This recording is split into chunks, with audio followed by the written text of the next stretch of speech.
अस्सलामु अलैकुम वरहमतुल्लाहि तआला वबरकातुहू।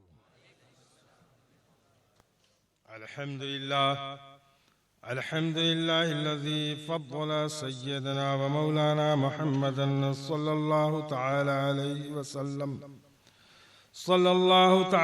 अलैहि वसल्लम अलल आलमीन जमीआ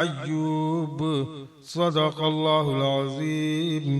खुलूस मोहब्बत के साथ आका दो आलम रूही फिदा अहमद मुस्तफ़ा मोहम्मद मुस्तफ़ा सल्लल्लाहु तआला अलैहि वसल्लम की बारगाह में दुरूद पाक का नज़राने मोहब्बत पेश कर लें। अल्लाहुम्मा सल्लि अला सय्यदना व मौलाना मुहम्मदिन मअदनिल जुदी वल करम वल हिल्म वल हिकम व बारिक व सल्लिम सलातन व सलामन अलैका या रसूलल्लाह सल्लल्लाहु तआला अलैहि वसल्लम।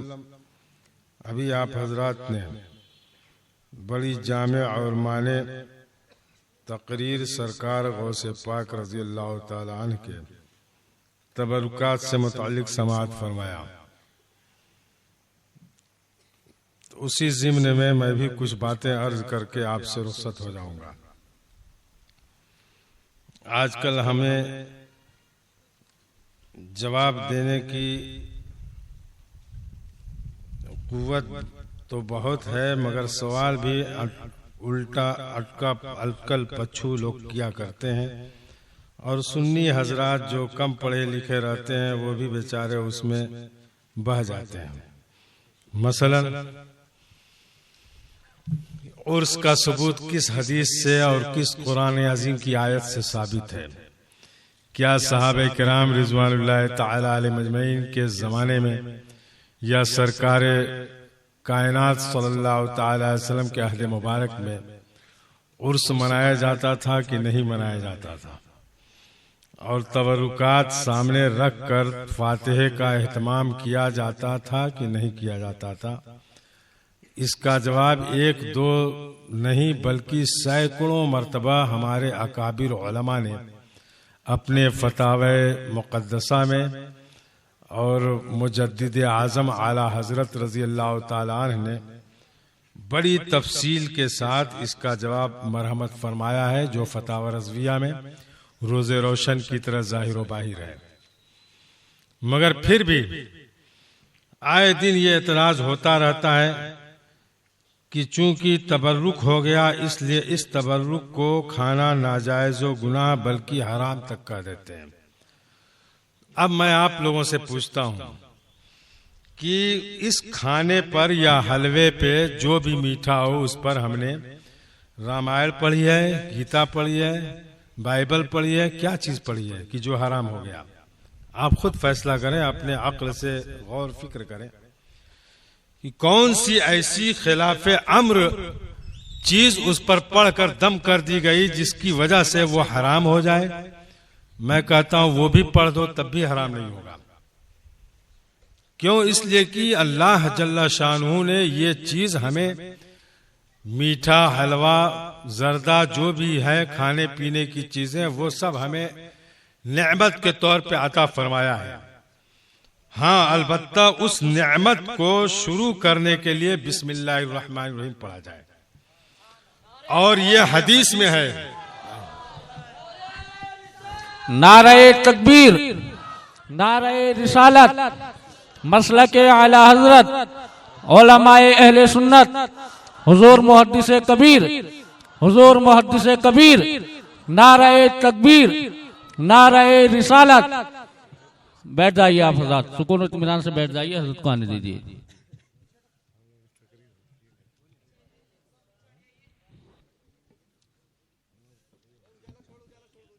बैठ जाइए आप हजरत, रास्ता दे दीजिए, हजरत को आने दीजिए। बैठ जाइए आप हजरत।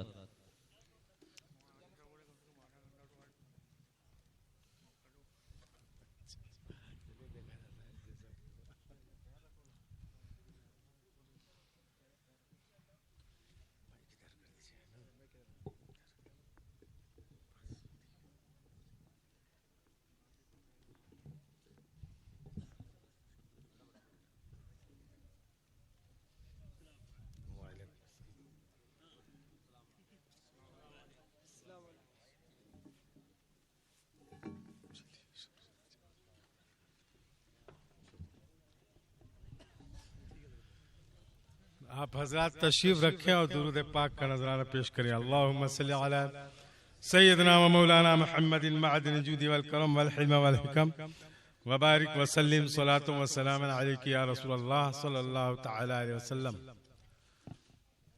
तो मैं ये अर्ज कर रहा था कि उस खाने पर कौन सी ऐसी चीज पढ़कर दम कर दी गई कि जिसकी वजह से वो खाना हराम हो गया। तो हराम होने की कोई वजह है ही नहीं। हाँ, अलबत्ता यह है कि हदीस पाक में हुजूर नबी अकरम सल्लल्लाहु तआला अलैहि वसल्लम ने इरशाद फरमाया कि जिस खाने पर बिस्मिल्लाह शरीफ पढ़ दी जाती है उसको शैतान नहीं खाता है। तो अब आप समझ जाइए कि ये इंसान नुमा शैतान जो हैं आपके इर्द गिर्द मंडलाते हैं कि तबर्रुक को हराम और नाजायज कहते भी हैं और खूब जमकर पेट भर कर खाते भी हैं। तो सही है कि जिस खाने पर चाहे वो तबर्रुकात सरकार गौसे पाक रजी अल्लाह तआला की तरफ मंसूब हो या सैयदना इमाम आली मकाम रजी अल्लाह ताला अन्हु की तरफ मंसूब हो, वो सब तबर्रुक इनके यहाँ नाजायज व हराम है। तो बिस्मिल्लाह शरीफ ये कुरान अजीम की एक आयत भी है और हर वो काम जो बिस्मिल्लाह शरीफ से किया जाता है उसमें बरकत भी होती है और शैतान के इस्तेमाल से वो खाना महफूज हो जाता है। तो इसीलिए सही है उनका कहना कि ये हराम है, वो शैतान की सफ में दाखिल है, इसलिए वो खाने को हराम कहते हैं। तो इसलिए हमसे ये बार बार जो सवाल किया जाता है कि ये तबर्रुक होने की वजह से ये हराम हो गया इसलिए हम नहीं खाएंगे। मगर आइए हुजूर नबी अकरम सल्लल्लाहु तआला अलैहि वसल्लम अपने अहद मुबारक में खुद कुछ आयात मुबारका या जो आपके जुबान मुबारक से अल्फाज दुआया अदा होते हर खाने पर और दीगर ताम पर पढ़कर दम फरमाते और उसमें बरकतें होती। तो इसका सबूत है। तो मालूम हुआ कि खाना सामने ही रखकर आकाए दो जहां सल्लल्लाहु तआला अलैहि वसल्लम दुआ फरमाते थे, ऐसा नहीं कि पसे पुश्त डालकर दुआ करते थे। आप खुद अपने अमल को देखें कि खाना जब खाना शुरू करते हैं तो बिस्मिल्लाह पढ़कर सामने ही वाली चीज को उठाते हैं। ऐसा नहीं कि आपका प्लेट पीछे रखा होता है और ऐसे उठाकर खाते हैं। इसीलिए हजरत सअद इब्न उबादा रजी अल्लाह ताला अन्हु की वालिदा इंतकाल फरमा गई। तो आए सरकार कायनात सल्लल्लाहु तआला अलैहि वसल्लम की खिदमत में और अर्ज करने लगे, या रसूल अल्लाह, मेरी वालिदा का इंतकाल हो गया, क्या मैं उनकी तरफ से कुछ सदका वगैरह कर सकता हूँ? तो हुजूर सल्लल्लाहु तआला अलैहि वसल्लम ने ये ना फरमाया कि नहीं सदका नहीं कर सकते, उनको क्या सवाब पहुंचेगा, कुछ नहीं होगा, बल्कि करोगे तो हराम नाजायज गुनाह हो जाएगा, ये नहीं फरमाया। बल्कि क्या फरमाया, चूंकि उस जमाने में पानी की किल्लत थी तो हुजूर सल्लल्लाहु तआला अलैहि वसल्लम ने इरशाद फरमाया कि अपनी माँ की तरफ से एक कुआं खुदवाओ और कुआं खुदवाने के बाद उस कुएं के सामने जाकर ये कहना, हाज़िहिल बीरो ले उम्मे साद, ये कुआं साद की माँ के लिए है। तो जब तक ये कुआं रहेगा और लोग उससे पानी पीते रहेंगे तुम्हारी वालिदा को उसका सवाब पहुंचता रहेगा। अगर ये नाजायज होता तो हुजूर सल्लल्लाहु तआला अलैहि वसल्लम क्यों अपने सहाबी रसूल को हुक्म फरमाते? बात असल में यह है कि जो काम हुजूर सल्लल्लाहु तआला अलैहि वसल्लम ने अपने अहद मुबारक में किया और सहाबा किराम को हुक्म दिया, उसको उस काम से चिढ़ और नफरत हो गई और सुन्नत का दावा सीना ठोक ठोक कर कहते हैं कि हम सुन्नत पर अमल करते हैं। एक दो बातों पर अमल कर लेने से थोड़ी होता है सुन्नत पर अमल करना, बल्कि पूरे तौर से इस्लाम के एक एक उसूल व कवानीन और आकाए कायनात सल्लल्लाहु तआला अलैहि वसल्लम के एक एक इरशादात और अमले मुबारका पर मुकम्मल तौर से अमल कर ले, जब ही वो मोमिन कामिल और मुकम्मल ईमान वाला हो सकता है। जैसे कुरान हकीम में अल्लाह ताला ने हजरत अब्दुल्ला इब्न सलाम के बारे में, चूंकि उनको जब ईमान ले आए तो ऊंट का गोश्त खाने को जरा कराहत समझते थे, ऐसा नहीं कि हराम नाजायज कहते थे। तो अल्लाह ताला ने आयत मुबारक नाजिल फरमाई, या अय्युहल्लज़ीना आमनुदखुलू फिस्सिल्म वल काफ़ा, कि ऐ ईमान वालों तुम इस्लाम में पूरे तौर से दाखिल हो जाओ। क्या मतलब हुआ कि क्या अब्दुल्लाह इब्न सलाम पूरे तौर से दाखिल नहीं हुए थे? पूरे तौर से इस्लाम में दाखिल हुए थे, मगर एक कराहत ऊंट के गोश्त खाने की वजह से महसूस करते थे, इसलिए नापसंद किया उन्होंने। तो अल्लाह ताला ने ये आयत मुबारक नाजिल फरमा दी। तो अब आप बताएं कि ये लोग उसी मुकद्दस नबी पाक का कलमा भी पढ़ते हैं और हुजूर नबी अकरम सल्लल्लाहु अलैहि वसल्लम के शान मुबारक में गुस्ताखियां भी करते हैं और उनके अमल मुबारका को नाजायज और हराम भी कहते हैं। कौन कौन ऐसी चीज है जो शुमार की जाए? बहुत सारी ऐसी चीजें हैं जो गुस्ताखियां उन्होंने अपनी किताबों में लिखी हैं और धड़ल्ले से बोलते हैं कि हम ईमान वाले हैं। और अभी कोई गुस्ताखी कर दे कुफ्फार मुशरिकीन में से तो जुलूस निकालने बैठ जाते हैं और इंतजाम करने लगते हैं जलसे का कि एहतजाजी जलसा कर रहे हैं कि हुजूर की शान में इसने गुस्ताखी की है। तो सबसे पहले तो उनको अपने अकाबिर उलमा की जिन्होंने गुस्ताखी की है और लिखी है, छापी है, उनके खिलाफ एहतजाज करना चाहिए और उनके बारे में मुतालबा करना चाहिए कि इनको फांसी दी जाए, इनको जेल की सराख में डाला जाए, ये किया जाए, वो किया जाए। तो वो तो पसे पुष्ट डाल देते हैं चूंकि उनके मौलवियों की बात है। और जो कुफ्फार मुशरिकीन इस्लाम में दाखिल ही नहीं है, वो खारिज अनिल इस्लाम है ही, उनके वो अगर गुस्ताखी कर देते हैं तो पूरे आपे से बाहर हो जाते हैं और अपने मौलवियों की बात जब आती है तो बगले झांकने लगते हैं। बहरहाल ऐसे लोगों से बचकर अपने दीन ईमान की हिफाजत तमाम फराइज में अहमुल फराइज है।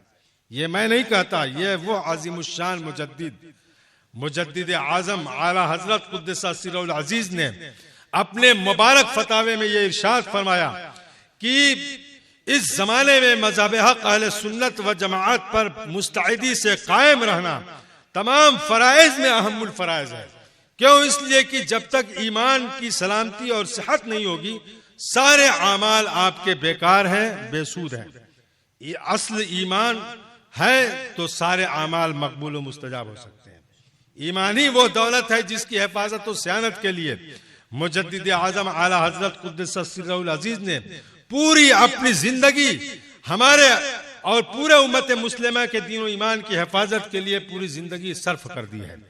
और फिर भी उनके ऊपर ऐसे ऐसे नाजेबा हमले करते हैं जो बर्दाश्त के लायक नहीं होता है, मगर फिर भी हम उनके उलमा के बारे में ऐसी बेहुदा गुफ्तगू नहीं करते।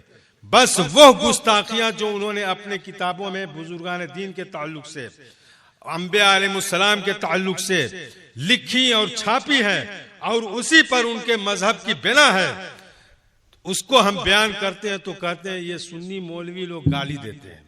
अब आप बताइए, उनकी किताब में ये लिखा हुआ है कि मौलवी अशरफ अली थानवी अपनी किताब हिफ्जुल ईमान में लिखते हैं, क्या लिखते हैं कि अल हासिल गौर करना चाहिए कि इस गैब से मुराद बाज उलूम गैबिया या कुल। अगर बाज उलूम गैबिया मुराद है तो इसमें हुजूर ही की क्या तखसीस। ऐसा इल्म गैब जैद अम्र बकर हर कसो नाकस बल्कि जमियो बहायम हैवानात को हासिल है माअज़ल्लाह। अब ये कहते हैं कि नहीं, ऐसी गुस्ताखी नहीं लिखी है। कहाँ लिखी है हुजूर हमारे मौलवी साहब ने? तो मैं बताऊं कि बहायम अरबी का लफ्ज है जो जानवर के माने में आता है, चौपाए के माने में आता है, और हैवानात वो जानवर है ही है। और फिर मजनून के माने पागल होता है। दुनिया की कौन सी ऐसी डिक्शनरी है कि जिसमें खूबसूरत माना कोई लिखा है? खुद उन्हीं के घर की डिक्शनरी में ये लिखा हुआ है कि बहाइम के माने चौपाए, हैवान के माने जानवर, मजनून माने पागल। तो अब आप बताएं कि जो आकाए कायनात सल्लल्लाहु अलैहि वसल्लम के इल्म मुबारक को जानवरों और चौपायों और पागलों जैसे मुशाबिहत दे, तो अब वो बताइए लाख मर्तबा कलमा पढ़े तो वो मुसलमान रह सकता है? आप खुद गौर करें। तो अब इसी को कहते हैं ये लोग गाली देते हैं। तो क्या उनसे मैंने बेहुदा उनको गाली दी? आप बताएं। तो बताना चाहता हूं ये कि ऐसे लोगों की निशानदेही हुजूर नबी अकरम सल्लल्लाहु अलैहि वसल्लम ने अपने मुबारक जमाने में बयान फरमा दी कि ये वो इस जुल्खुवैसरा तमीमी के नस्ल से और सुल्ब से ऐसे ऐसे लोग पैदा होंगे कि तुम उनकी नमाजों को अगर देखोगे तो अपनी नमाजों को कुछ भी हैसियत न समझोगे, उनके रोज़ों को देखोगे तो उनके मुकाबले में कुछ अपने रोज़ों को न समझोगे। मगर उनका हाल क्या होगा? उनके दिल से ईमान ऐसे निकल गया होगा जैसे तीर निशाने से निकल जाता है। ये हुजूर सल्लल्लाहु अलैहि वसल्लम ने 1400 बरस पहले इरशाद फरमाया। तमाम कुतुब हदीस में यह हदीस मौजूद है। बहरहाल मैं बताना चाहता हूं कि बुजुर्गान दीन की याद बनाना और जिक्र जमील करना ये कुरान और हदीस से साबित है। अल्लाह जल्ल शानहू ने मुतअद्दिद जगहों पे अंबिया अलैहिस्सलाम के जिक्र का हुक्म फरमाया और मुकद्दस औलिया किराम की तारीफ तौसीफ कुरान अजीम में मज़कूर है। हजरत मरियम रजी अल्लाह तआला अन्हा की करामतें कुरान में मौजूद है। हजरत दाऊद अलैहिस्सलाम का जिक्र भी है और उनके याद करने का भी हुक्म फरमाया। हजरत मूसा अलैहिस्सलाम के मुअज्जिज़ात उस कुरान अजीम में जिक्र हैं, उनकी भी याद बनाने का अल्लाह जल्ल शानहू ने हुक्म फरमाया। वज़कुर फिल किताब मूसा वज़कुर फिल किताब मरियम वज़कुर अब्दना अय्यूब। ये मुतअद्दिद आयात करीमा है जिससे रोज़े रोशन की तरह वाज़ेह और साबित होता है कि अल्लाह ताला ने जैसे अपने महबूब मुकद्दस नबियों का कुरान अजीम में जिक्र फरमाया, वैसे ही उन मुकद्दस नबियों का और बुजुर्गों के याद करने का हमें हुक्म दिया है। तो अब ये उर्स मनाना उनकी याद ही मनाना है, उनके कारनामे ही बयान करने हैं, उनकी करामतों का जिक्र जमील करना है ताकि लोगों को के दिलों में ईमान की ताजगी और हलावत महसूस हो और बुजुर्गों की अकीदत उनके दिल में रच और बस जाए। और जब बस जाएगी बुजुर्गों की अकीदत तो आपका हश्र व नश्र क़यामत के दिन उन्हीं के साथ होगा। क्यों? इसलिए कि हदीस में है कि हुजूर नबी अकरम सल्लल्लाहु अलैहि वसल्लम ने इरशाद फरमाया कि जो दुनिया में जिन लोगों से जैसी मोहब्बत करता था उनके उसी के साथ उसका हश्र व नश्र होगा। तो हमने बुजुर्गों की याद में ये महफिल गौसे आजम मुनक्किद किया है, तो उन्हीं की मोहब्बत में जब मुनक्किद किया है हम लोगों ने, तो उन्हीं के साथ हमारा हश्र व नश्र होगा।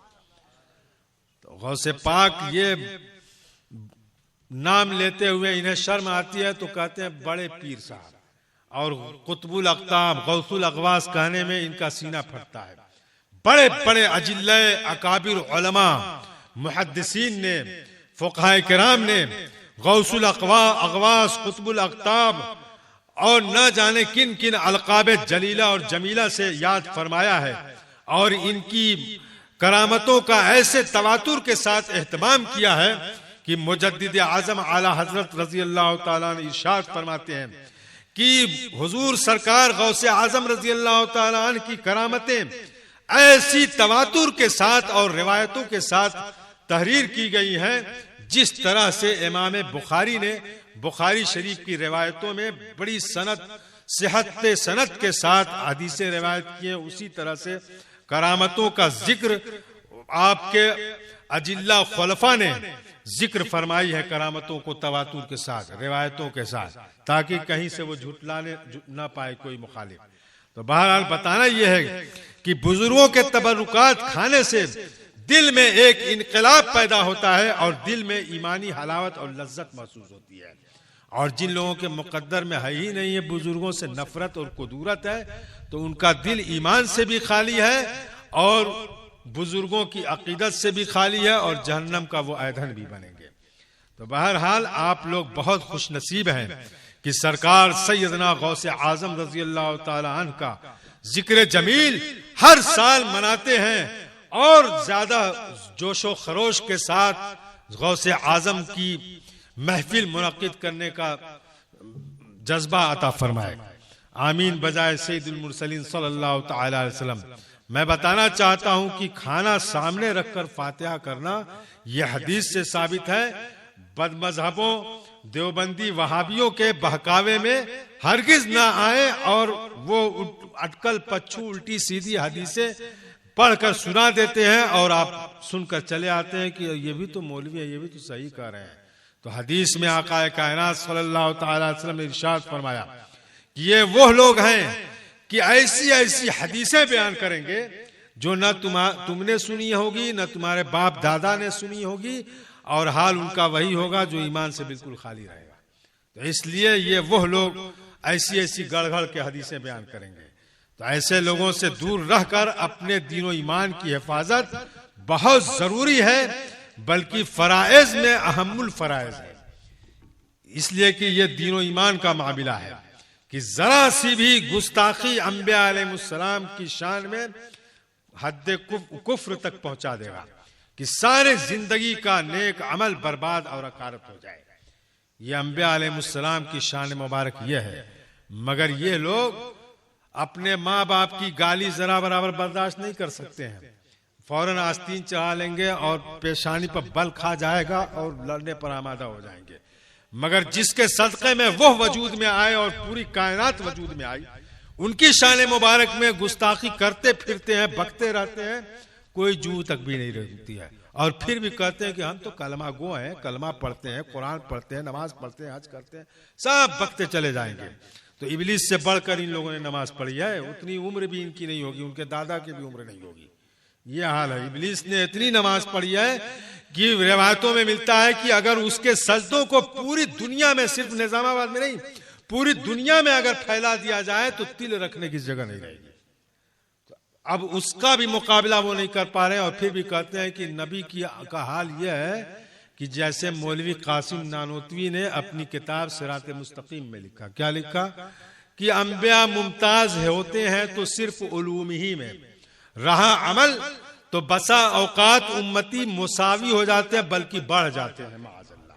अब आप बताइए कि अंबिया अलैहिस्सलाम की शान इतनी आला और अरफा है और ये लोग कहते हैं कि मुसावी भी अमल में हो जाते हैं, बल्कि माअज़ल्लाह उनसे दो जगह आगे बढ़ भी जाते हैं।